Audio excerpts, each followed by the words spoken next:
Bonjour à toutes et à tous, c'est Stéphane pour la chaîne Foilier, je vous remercie de me retrouver chez moi et donc chez vous. 2 ans et demi. 2 ans et demi que je tiens cette chaîne, 2 ans et demi que j'essaye de partager avec vous des informations fiables qui, à mon avis, méritent que, bonjour Safran, méritent qu'on s'y arrête, qu'on les analyse, qu'on les décrypte. Et c'est déjà la deuxième fois en 2 ans et demi que je me fais avoir. Qu'est-ce qui s'est passé hier soir? J'ai tombé sur un article qui annonçait que Nicolas Bedos avait été condamné à 1 an de prison avec sursis pour agression et harcèlement sexuel. Et je n'ai pas vérifié ces informations, et donc ce matin, je me suis dit, on va parler de ça, on va expliquer un petit peu ce qui s'est passé, on va utiliser les threads de Marion Dubreuil, une journaliste qui a assisté au procès et qui l'a relaté minute par minute pour nous permettre de comprendre comment Nicolas Bedos s'était défendu, pour pouvoir analyser un petit peu la peine, voir si la peine est suffisante, etc. Sauf que Nicolas Bedos n'a pas été condamné. C'est la réquisition. Il y a 1 an de prison avec sursis qui est requis contre Nicolas Bedos. Il n'y a toujours pas de condamnation. Et donc, j'ai lu un article hier qui disait qu'il avait été condamné, et je vous ai dit dans la vidéo que j'ai sortie, qui est restée en ligne pendant 15 minutes jusqu'à ce que l'un d'entre vous me rappelle que sur l'article que j'ai présenté, celui-là même, il parlait de réquisition et non pas de condamnation. Et donc j'ai vérifié l'information de sa condamnation, je me suis aperçu que je m'étais trompé.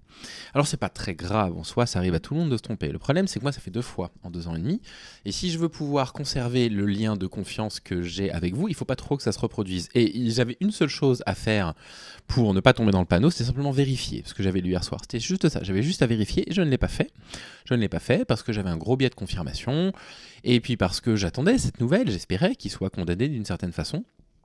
Et ce qui est d'autant plus incroyable, c'est qu'en plus de ça, pour expliquer dans la vidéo qu'il avait été condamné, j'ai lu le titre de cet article-là, sur lequel il est pourtant écrit que c'est ce qui est requis et pas une condamnation. Donc je suis tombé en plein dans le panneau.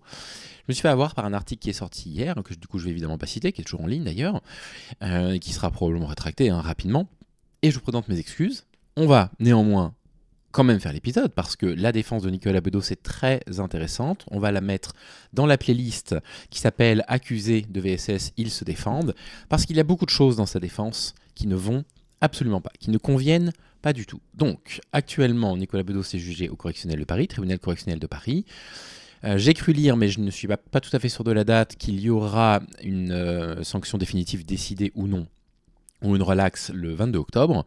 En attendant, on en est là. Au tribunal correctionnel de Paris, Nicolas Bedos, donc, est accusé d'agression sexuelle et de harcèlement sexuel par 3 femmes. Vous allez très rapidement voir qu'il y a plus que ça. Il y a une femme qui l'avait accusé d'un viol qu'il aurait commis en 1999, mais les faits étant prescrits ne peuvent pas être jugés. Et donc, on va s'intéresser au contenu de la défense de Nicolas Bedos, qui est très intéressant. Un contenu vraiment intéressant, parce qu'il résume finalement tout ce qui ne va pas dans l'incompréhension que les hommes ont du consentement. Le consentement, vous savez, je l'ai déjà dit plusieurs fois, c'est l'arme de l'agresseur. Pourquoi c'est l'arme d'un agresseur, le consentement? Parce que c'est à la victime de prouver qu'elle n'a pas consenti, et c'est impossible. La charge de la preuve est trop lourde, vous ne pouvez pas prouver que vous n'avez pas consenti. C'est pour ça que nous, on aimerait que dans la définition juridique du viol, en plus du consentement, il y ait la notion de désir mutuel, parce que là, pour le coup, ce serait à l'homme de pouvoir prouver qu'il y a eu des éléments de désir de la femme. Et dans ce cas-là, la charge de la preuve se retournerait, comme ça se fait pour n'importe quel procès, du côté de l'agresseur. On ne va pas vous demander si vous avez été cambriolé, si vous avez consenti à être cambriolé. On ne va pas vous demander si vous aviez envie d'être cambriolé. Ça n'a absolument aucun sens. Il y a donc 3 femmes. Une est représentée par une avocate. La première, c'est ça qu'on va lire. Les 2 autres témoignages, on ne les lira pas pour 2 raisons. Déjà, vous savez que je déteste faire des trucs voyeuristes. Je ne veux pas que la chaîne se développe sur un truc en mode true crime, voyeuriste. On parle de choses terribles parce que ça attise la mauvaise partie de notre curiosité.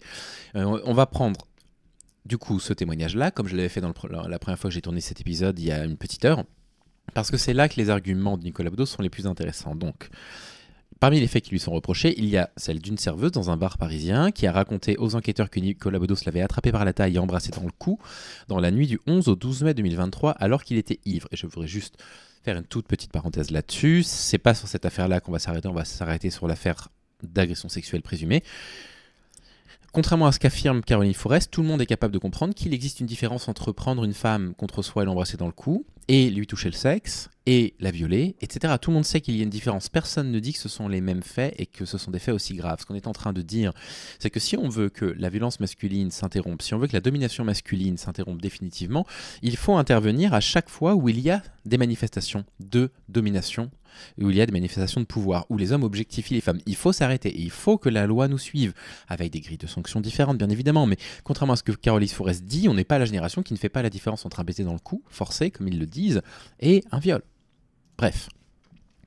Un des 3 dossiers remonte à la nuit du 1er au 2 juin. Dans une boîte de nuit, la plaignante accuse le réalisateur de s'être dirigé vers elle, tête baissée, avant de tendre la main droite au niveau de son sexe, par-dessus son jean. Et enfin, le 3e fait reproché, qualifié de harcèlement sexuel, remonte à juin 2018. Le réalisateur est soupçonné d'avoir touché le ventre d'une jeune femme et de lui avoir demandé de l'embrasser. Donc on revient d'abord sur l'épisode de mai 2023 et...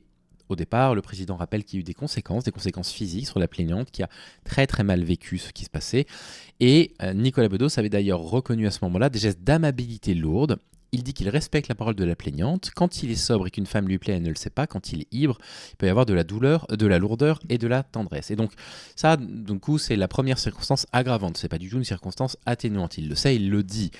L'alcool est une circonstance aggravante de l'agression sexuelle ou du viol, que ce soit l'agresseur qui est bu, que ce soit la victime qui est bu. C'est considéré comme tel. Dans les textes de loi, c'est écrit tel quel. Donc ça, c'est la première des choses qui est une circonstance aggravante. La deuxième des choses qui est quand même une circonstance aggravante, mais là, on est un peu plus sur le côté moral, c'est qu'il était parti en boîte de nuit pour fêter la grossesse de sa compagne. Voilà, et il avait beaucoup bu. Moi, je trouve ça tout à fait discutable pour 2 raisons. La première, c'est que quand votre compagne, elle est enceinte, elle ne peut plus boire, donc évitez d'aller vous mettre des murges, d'accord, qu'il n'y ait pas qu'une seule personne qui doit faire le travail. Et la deuxième chose, c'est que du coup, il est parti boire, il a laissé sa compagne, après qu'elle lui ait annoncé sa grossesse, quand il a appris sa grossesse, pour ensuite avoir au minimum des actes de drague lourdes, et au maximum, on verra si c'est ce que la justice dit, les faits d'agression sexuelle. Bref. Et il dit... Je n'ai pu intentionnellement, sinon par accident, avoir touché une partie infime de la plaignante. Je ne remets pas en cause ce qu'elle a vécu, mais ce n'était pas intentionnel. Je suis trop célèbre et je bois trop. Et là, il y a un truc très intéressant à analyser dans sa défense. Ça ne va pas du tout. On n'est pas en train de dire que ce qui s'est passé, ce qui a été décrit, s'est produit ou ne s'est pas produit, d'accord? La présomption d'innocence s'applique, donc il est hors de question pour moi de vous dire c'est un agresseur sexuel ou ça n'en est pas un. C'est pas moi qui vais le dire, c'est la justice qui le dit. En revanche, ce que je peux vous dire, c'est qu'on voit que Nicolas Bedos n'a rien compris à ce que c'était que l'agression sexuelle. L'agression sexuelle n'est pas la conséquence d'un désir sexuel. L'agression sexuelle, c'est la conséquence d'un rapport de pouvoir entre des hommes et des femmes. Et on entend souvent cet argument sur Internet. Telle personne a été accusée d'avoir violé une femme, on l'avait entendu pour Depardieu au sujet de Charlotte Arnoux, c'est pas possible, il est trop célèbre, il n'aurait pas besoin de sa célébrité pour avoir une fille, mais c'est précisément parce qu'il est célèbre, qu'il a du pouvoir, et qu'il est dans une situation dans laquelle il a du pouvoir, qu'il y a un risque d'agression sexuelle. Ça, c'est un truc qu'on a bien compris depuis un moment. Le problème de l'agression sexuelle, c'est un problème de domination du corps des femmes par des hommes, et pour pouvoir les dominer, il faut du pouvoir. Le pouvoir, ça va être parce que vous êtes célèbre, parce que vous êtes un supérieur hiérarchique, ou simplement parce que vous êtes un inconnu plus costaud qui lui fait peur. C'est toujours un rapport dissymétrique de pouvoir. Et donc, le fait qu'il boive, 1, est une circonstance aggravante, le fait qu'il soit célèbre, 2, est plutôt quelque chose qui nous met la puce à l'oreille. C'est justement dans ce type de relation entre une personne célèbre et une personne qui ne l'est pas qu'il y a un risque d'agression sexuelle, parce que l'agression sexuelle, le problème de l'agression sexuelle avant tout, c'est le rapport de domination, le rapport de pouvoir. Il avait ensuite adressé un message Instagram d'excuse à la plaignante. Et il va s'en expliquer plus tard parce qu'il dit « Je comprends pas pourquoi mon message d'excuse a été perçu comme une violence. » On va lire son message d'excuse et puis vous allez comprendre. Hein. Donc ensuite, l'expert psychiatre analyse Nicolas Bedos. Tout ça, c'est du voyeurisme. Ça n'a pas d'intérêt pour cet épisode pour analyser sa défense. Une autre femme a témoigné, donc il y a des femmes qui n'ont pas porté plainte mais qui ont témoigné. Elle l'avait rencontré dans le cadre professionnel à Canal+, alors que Nicolas Bedos était chargé de recruter des talents, et elle décrit une scène de viol alors qu'ils étaient devenus presque amis. C'était la scène qui était à 1999. Et vous voyez que là, on est dans ce que je vous décris, le rapport de pouvoir, le rapport de domination. Nicolas Bedos recrute des talents, il a le pouvoir de dire à des personnes oui ou non, et il est accusé à ce moment-là de viol. Ce ne sera pas jugé, donc il ne sera jamais condamné pour cette affaire-là. Voilà. Mais néanmoins, on est dans ce qu'on décrit, dans ce que lui décrit en disant non, en fait, moi je ne comprends pas parce que je suis trop célèbre. Bah ouais, mais précisément. Précisément parce qu'il y a ce rapport de dissymétrie qu'il peut y avoir des faits d'agression sexuelle ou de viol. Bref.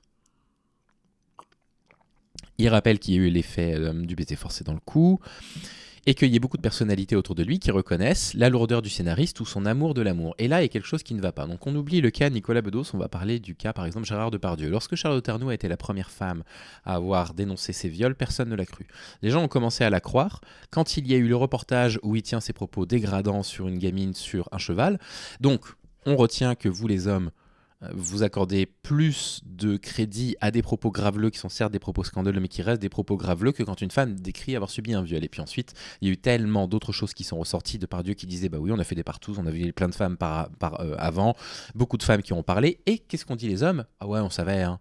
On savait qu'il était un peu lourd, qu'il fallait faire un petit peu attention. Et du coup, vous voyez là, le fait que tout l'entourage de Nicolas Bedos dise on reconnaît quand même sa lourdeur et son amour de l'amour.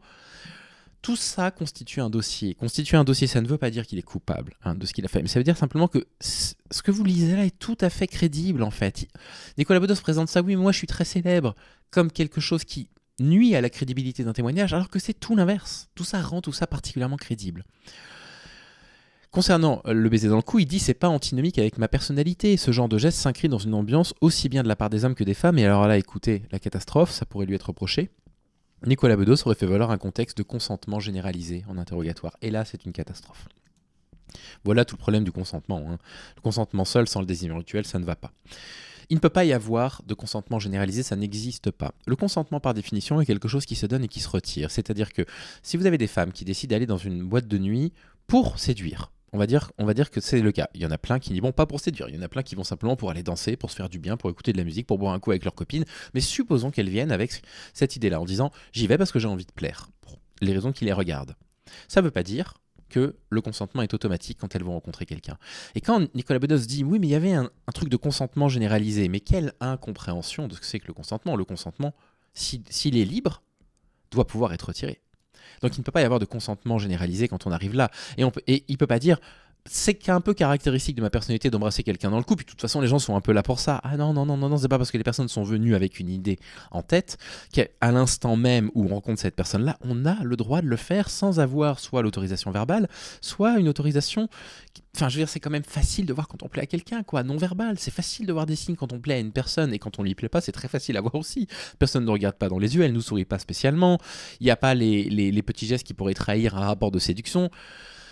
Donc bref, ensuite il y a eu une petite suspension d'audience, et l'interrogatoire de Nicolas Bedos commence. Donc là, vous avez les dessins qui sont partagés ici. Ça, c'est Marion Dubreuil qui réalise ces dessins. En plus de ça, elle est talentueuse. Donc, on reparle des faits d'agression sexuelle aggravés par l'état d'ivresse présumé, bien évidemment. Il dit « l'alcool n'est pas une excuse, j'ai conscience que c'est qu'une circonstance aggravante. J'avais un comportement intempestif avec des femmes et des hommes dans ces épisodes d'ivresse. Je n'ai plus rien à perdre, j'ai quasiment tout perdu dans cette histoire. » Alors là, vraiment, c'est un truc qui va pas du tout. En fait, ça va pas du tout parce que ça essaye de remettre du coup la question de la victime. Ça déplace la question de la victime.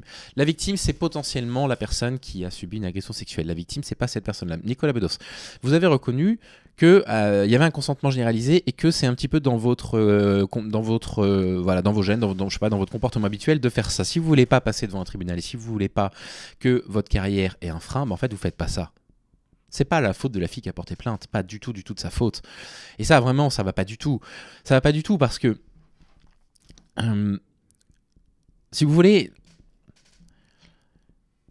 déjà, même quand les personnes sont condamnées pour agression sexuelle ou pour viol, leur carrière n'est jamais au point mort. Vous le voyez avec donc Johnny Depp, qui avait déjà été condamné par le passé, mais qui a gagné un procès, non pas qui dit qu'il n'a jamais agressé Amber Heard, mais qui dit qu'il y a eu diffamation de la part d'un journal, et on est revenu sur ces propos-là.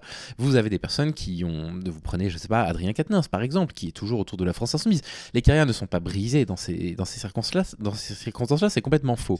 Et ensuite, à partir du moment où il y a une plainte pour des faits, qu'en plus de ça, il reconnaît en partie, bah oui, ne vous étonnez pas qu'il y ait des réalisateurs qui se disent ensuite, bon bah là, je cherche un acteur, je vais peut-être pas prendre Nicolas Bedos parce qu'en ce moment, il y a un procès pour agression sexuelle et j'ai pas spécialement envie, si jamais les faits sont avérés, bah qu'il puisse agresser une autre personne sur le plateau. C'est quand même normal, c'est-à-dire que c'est une décision qui est prise pour protéger les personnes. Alors après, on a quand même envie de lui dire qu'en 2023, il a été co-auteur d'une série sur Canal+, donc sa carrière s'est pas non plus arrêtée. Donc il ne faut pas arrêter de déconner, mais bref. Et ensuite, il hausse le ton. Je ne suis pas un agresseur sexuel. On peut parler de lourdeur de drague, mais toutes les femmes et les hommes qui me connaissent, même les aspects les plus négatifs, il n'y a pas d'intention sexuelle, pas de désir d'imposer quelque chose de sexuel. Nouvelle incompréhension, personne ne dit que le viol, c'est le désir d'imposer un rapport sexuel. Le viol, c'est le désir de pouvoir. C'est le pouvoir des hommes sur le corps des femmes. Et ça, c'est quelque chose qu'on a très bien compris. Et je ne suis pas un agresseur sexuel. Vous savez, supposons qu'il soit acquitté, d'accord? Il est acquitté. Donc effectivement, on n'a pas le droit de dire que c'est un agresseur sexuel. Si vous le dites, vous êtes dans la diffamation. Prenons le cas des personnes à Mazan. On oublie un instant Nicolas Bedos. Les violeurs de Mazan, qui sont accusés pour viol, qui ont reconnu parfois les faits, disent « mais je suis pas un violeur hein. ». Mais en fait, c'est-à-dire que pour eux, leur conception du viol, clairement, c'est Monica Bellucci dans Irréversible. Pour eux, c'est ça. Un inconnu dans un couloir de métro avec un viol. Ils ne peuvent pas concevoir que la définition juridique du viol fait des gens qui sont actuellement au procès Mazan des violeurs. Ils ont reconnu les faits, ils l'ont violé. Et du coup, Nicolas Bedos, si jamais vous êtes reconnu coupable d'agression sexuelle, une mauvaise nouvelle pour vous, oui, vous serez un agresseur sexuel. Reconnu comme tel, que vous le vouliez ou non, que ça vous choque ou non. On a l'impression que les hommes sont plus choqués par la dénomination de ce qu'ils font, ou de ce qu'ils auraient fait dans le cas de Nicolas Bedos, que par le fait qu'il l'ait fait, ou qu'il l'ait fait prétendument, dans le cas de Nicolas Bedos. Après, il dit qu'il se rappelle de rien, la plaignante décrit un geste précis, Nicolas Bedos dit « si j'avais un doute d'avoir pu faire ça, je ne serais pas devant vous ». Du coup, le président lui dit « pourquoi vous le contestez ?» Il dit « parce que je l'ai vu pleurer, donc je ne veux pas croire que c'est un complot, je veux comprendre, j'ai eu une attitude d'ivrogne, mais je ne peux pas croire que j'ai attrapé un sexe sous un jean. » D'ailleurs, il le rappelle qu'il n'y a pas de témoin, qu'il n'y a pas de vidéo. Et là, on revient sur la problématique, évidemment, de la charge de la preuve. La charge de la preuve est trop lourde. Dans le cadre d'une agression sexuelle ou d'un viol, si jamais, par exemple, il y a eu pénétration et avec éjaculation, si la plainte n'est pas déposée absolument immédiatement, les traces de sperme disparaissent. La charge de la preuve des femmes qui ont subi un viol est beaucoup, beaucoup trop forte. Et donc, quand il va vous dire « oui, mais en plus, il n'y a pas de vidéo, j'aurais adoré qu'il y ait une vidéo. Regardez, j'aurais adoré qu'il y ait des vidéos, je donnerais une jambe. » Ça, c'est dégueulasse pour moi. Pour moi, ça, c'est dégueulasse parce que ça rappelle aux femmes de toute façon, portez plainte. Vous avez quoi comme preuve? Pas de vidéo. Vous avez porté plainte trop tard, donc il n'y a plus de traces de sperme. Qu'est-ce que vous voulez faire? Donc c'est détestable de dire ça. C'est détestable de dire un truc comme ça. Ensuite, il dit « je conteste d'avoir voulu toucher le vagin d'une femme. » Bon, je sais que c'est un détail, mais quand même, l'anatomie gynécologique, les gars, faites un effort, le vagin. Enfin, vous voyez où c'est le vagin, quoi. Enfin, bref, les lèvres, éventuellement le sexe, mais bref, par-dessus le jean, on ne touche pas le vagin. Hein. Rien ne me fait fantasmer sur le vagin d'une femme sur la piste de danse. Personne n'a dit qu'il y avait un problème de fantasme. Personne n'a jamais dit ça. Qu'est-ce que c'est pour vous le consentement? Lui demande-t-on. Il dit « je comprends ces questions. Je pourrais ne pas me souvenir, nier ces faits et être coupable, mais j'ai entrepris une enquête approfondie, pas une compilation de propos et de jugements accablants me concernant, poursuit Bedos, mais une vraie enquête sur la façon de me comporter. Tout ça m'amène à me défendre devant vous pour espérer qu'on pourra donner du sens aux mots, à moins qu'on fasse le procès d'un lourdingue fêtard d'un type désagréable. Alors là, condamnez-moi immédiatement, c'est ce qui s'emporte. » Et donc là, vous voyez qu'il il y a quelque chose qui, à mon avis, ne va pas plaire au président et probablement aux assesseurs ou aux assesseuses, qui ne va pas du tout plaire. C'est l'idée de dire que lui décide qu'en réalité, ce qui doit être jugé, ce n'est pas des faits d'harcèlement et d'agression sexuelle, donc ça, ce sont les plaintes qui sont contre lui. Ce qu'elles ont décrit, c'est l'attitude lourdingue d'un fêtard, d'un type désagréable. Il n'a pas compris. Vous voyez, il n'a pas compris. Alors au moins, il a le mérite de ne pas dire « elle mente ». Il a au moins ce mérite-là, on peut lui reconnaître. Pour le reste, c'est pas pigé, quoi. Bref. Quelqu'un dit, mais tout le monde a vu l'altercation, c'est ce que le président dit. Mais il dit, mais matériellement, vous ne trouverez rien au monde pour convenir d'une chose aussi dégueulasse que de mettre la main sur le vagin d'une femme. Il le sait. Il le sait qu'il est protégé par la charge de la preuve qui est beaucoup trop lourde. Bref. Il dit quelque chose, et on s'arrêtera là, qui est très intéressant. Le juge interroge Nicolas Bedos sur l'excuse possible de l'ivresse pour ne pas être confronté à la réalité des faits.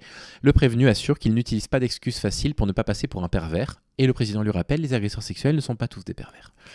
Très bien, donc là on a un juge qui connaît, qui comprend ce que c'est que l'agression sexuelle, c'est un rapport de pouvoir, c'est pas nécessairement un rapport de perversion. Pourquoi on s'arrête là? On s'arrête là parce qu'après il y a des récits qui sont tristes un petit peu, des plaignantes qui souffrent, tout notre soutien évidemment aux plaignantes, et je veux pas faire un truc voyeuriste. Mais la majorité des arguments que je voulais mettre en avant, est déjà contenu là, d'accord? On les a vus. C'est des arguments qui sont pas bons, c'est des arguments qui montrent que Nicolas Bedos n'a pas compris ce que c'était que l'agression sexuelle ou le viol, mais c'est pas lui, c'est la société entière. Là, il y a un problème de culture du viol. Un problème de culture du viol en société, j'entends, pas Nicolas Bedos spécifiquement, qui tend à continuer à considérer que les agressions sexuelles ne sont pas des faits systémiques, ne sont pas des faits de rapport de pouvoir entre les hommes et les femmes. Et donc je ne sais pas ce que ça va donner. S'il n'y a pas assez d'éléments matériels, il sera relaxé, bien évidemment, et ça va être encore une affaire qui va nous agacer. Le fait est que la vidéo que j'ai sortie ce matin, je l'ai sortie trop vite, je m'en excuse encore une fois. Voilà les faits, maintenant, correctement relatés. À vous de vous faire votre opinion sur cette analyse. Je vous souhaite en tout cas de prendre soin de vous. Il n'y aura pas de vidéo demain, j'ai un week-end très chargé, mais j'espère que tout va bien pour vous. Je vous embrasse et je vous dis à bientôt. Salut.